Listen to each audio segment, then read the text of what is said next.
പാലക്കാട് ഒറ്റപ്പാലത്ത് ബസ് സ്റ്റാൻഡിനുള്ളിൽ മരിച്ച നിലയിൽ കണ്ടെത്തിയ വയോധികന്റെ മരണം കൊലപാതകമെന്ന് സ്ഥിരീകരിച്ച് പോലീസ്. പ്രതിയുടേതെന്ന് സംശയിക്കുന്ന ചിത്രങ്ങൾ പോലീസ് പുറത്തുവിട്ടു. കല്ലുപയോഗിച്ച് തലക്കടിച്ച് കൊലപ്പെടുത്തുകയായിരുന്നു എന്നാണ് പോലീസ് പറയുന്നത്. വിവരങ്ങളുമായി സച്ചിൻ വള്ളിക്കാട് ചേരുകയാണ്.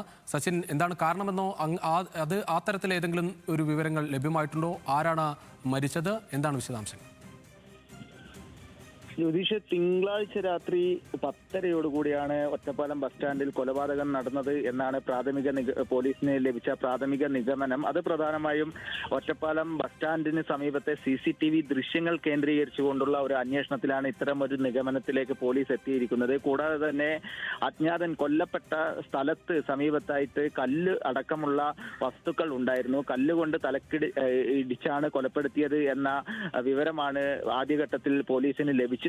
അത് പോസ്റ്റ്മോർട്ടത്തിൽ സ്ഥിരീകരിച്ചിട്ടുണ്ട്. ഇതിന്റെയൊക്കെ അടിസ്ഥാനത്തിൽ തന്നെയാണ് പോലീസ് ഇപ്പോൾ പ്രതിയെന്ന് സംശയിക്കുന്ന ആളുടെ ചിത്രങ്ങൾ പുറത്തുവിട്ടത്. സമീപത്തെ CCTV ദൃശ്യങ്ങൾ കേന്ദ്രീകരിച്ചുകൊണ്ടുള്ള അന്വേഷണത്തിനൊടുവിലാണ് ദൃശ്യങ്ങൾ പോലീസിന് ലഭ്യമായിട്ടുള്ളത്.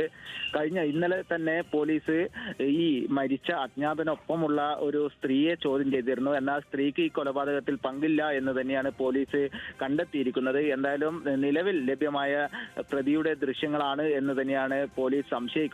പ്രതിയെ പിടിച്ചാൽ മാത്രമാണ് കൂടുതൽ വിവരങ്ങൾ ലഭിക്കുകയുള്ളൂ. മരിച്ച ആളെ കുറിച്ചുള്ള വിവരങ്ങളും നിലവിൽ ലഭ്യമായിട്ടില്ല. കാരണം അജ്ഞാതൻ എന്ന് മാത്രമാണ് ഈ ഒറ്റപ്പാലം അതേപോലെ തന്നെ പരിസര പ്രദേശങ്ങളിലെല്ലാം അലഞ്ഞു നടക്കുന്ന ഒരാളാണ് കൊല്ലപ്പെട്ടിട്ടുള്ളത്. അതിനാൽ തന്നെ പോലീസിന്റെ ഇപ്പോൾ CCTV കേന്ദ്രീകരിച്ചുള്ള ഒരു അന്വേഷണം തന്നെയാണ് പുരോഗമിച്ചുകൊണ്ടിരിക്കുന്നത്. ശരി സച്ചിൻ.